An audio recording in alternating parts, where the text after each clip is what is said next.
పక్క రాష్ట్రమైన తమిళనాడు కృష్ణగిరి జిల్లా వేపపనపల్లిలో ఘనంగా వాస్తు జ్యోతిష్య సంఖ్యాశాస్త్ర మహాసభ ఘనంగా నిర్వహించారు. వేపనపల్లి చౌడేశ్వరి కళ్యాణ మండపం నందు వి సూర్యనారాయణ ఆధ్వర్యంలో 5 సంవత్సరపు వాస్తు జ్యోతిష్యం సంఖ్యాశాస్త్ర మహాసభ నిర్వహించారు. ఈ సభలో 3 రాష్ట్రాలకు చెందిన శాస్త్రీయ పండితులు హాజరయ్యారు. డాక్టర్ వాస్తు గణపతి, డాక్టర్ వేణుగోపాల్ సభను ఉద్దేశించి మాట్లాడుతూ వాస్తు శాస్త్రాల యొక్క ప్రయోజనాల గురించి సభలో వివరించారు. హిందూ సంప్రదాయాలు మర్చిపోయి అంతరించిపోయే విధంగా కొన్ని సంఘటనలు మనం చూస్తున్నామని, అలా జరగకుండా మన హిందూ సంప్రదాయాలను కాపాడుకోవాలని కోరారు. ఈ కార్యక్రమానికి ఆంధ్ర, తమిళనాడు, కర్ణాటక 3 రాష్ట్రాల నుంచి వేద పండితులు, హిందూ సంఘాలు మరియు ప్రజలు పెద్ద ఎత్తున పాల్గొన్నారు. కుప్పం కాన్స్టిట్యూషన్. నేను అస్ట్రాలజర్ వాస్తు. నేను ఫస్ట్ వచ్చేసి హస్త సాముద్రిక నేర్చుకున్నాను. హస్త సాముద్రికంలో ఎన్నో విషయాల్ని నేను తెల్లం చేయడం జరిగింది. దానికి కొనసాగింపుగా జ్యోతిష్యాన్ని నేర్చుకోవడం జరిగింది.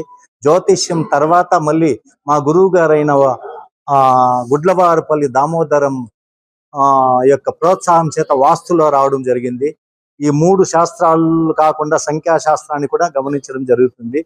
ఈ శాస్త్రాల్లో ఉండేటువంటి విధానం ఏమంటే, మానవునికి సంభవించేటువంటి ప్రతి ఒక్క విషయానికి పరిష్కారము, పరిహారము దీంట్లో ఉంది అని నాకు బాగా అనుభవంలోకి వచ్చి, నేను ఈ యొక్క శాస్త్రాల్లో ఉండేటువంటి విషయాలని సొంత అనుభవంలో దాని నుంచి మేలు పొంది, ఈ మేలుని ఇతరులకు కూడా తెలియజేసి వాళ్ళ ద్వారా కూడా 10 మందికి మేలు జరగాల అనేటువంటి కోరికతో మేము మా మిత్రులు సూర్యనారాయణతో జత కలిసి ఇలాంటి సమావేశం ఏర్పాటు చేసినాము. ఇలాంటి సమావేశం యాక్చువల్గా కుప్పంలో చేయాలని ప్లాన్ చేసినాము. ఎందుకో మళ్ళీ కుదరలేదు. ఇక్కడ ఈ సమావేశం ప్రారంభం చేసినాము. ఈ సమావేశంతో నెక్స్ట్ ఇంకా కొనసాగింపుగా ప్రతి సంవత్సరం కూడా చేసేదానికి కావలసిన ఆలోచనలు చేస్తున్నామని తెలియజేస్తున్నాము.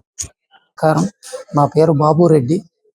ఈ జ్యోతిష్య మహాసభ అనేటువంటి దాన్ని మా గురువు గారైనటువంటి సూర్యనారాయణమూర్తి, తర్వాత వాళ్ళ యొక్క స్నేహితులు వాస్తు గణపతి గారు ఇక్కడ ఏర్పాటు చేసిండారు. ముఖ్యంగా దీని ఉద్దేశం ఏమంటే, ప్రజలకి శాస్త్రం కానీ వాస్తు కానీ జ్ఞానపరంగా అందరికీ అందాలని వాళ్ళ హృదయము, వాళ్ళ యొక్క ఆలోచన. ముఖ్యంగా ఈ యూనియన్, వేపనపల్లి యూనియన్లో ఇక్కడ తమిళనాడు, అక్కడ కర్ణాటక, ఇక్కడ ఆంధ్ర 3 రాష్ట్రాల యొక్క ప్రజలు శ్రేయస్సు కోరి ప్రతి సంవత్సరం వాళ్ళ యొక్క కార్యక్రమాన్ని జయప్రదంగా జరుపుతూ ఉన్నారు. పెద్దలైనటువంటి మహానుభావులు జాడలో నడిచిరో ఆ విధమైన జాడలో మేము సేవా కార్యక్రమం చేసి ఈ సేవని ప్రజల ముందుకు తీసుకోపోవాలని వాళ్ళ యొక్క ఆలోచన విధానము. అటువంటి కార్యక్రమాన్ని ప్రతి సంవత్సరము జరుపుకుంటూ ఈనాటికి 5వ సంవత్సరముగా పరిణమింపబడింది అని తెలుపుకుంటూ మేము ఈ కార్యక్రమాన్ని జరుపుతా ఉన్నాం.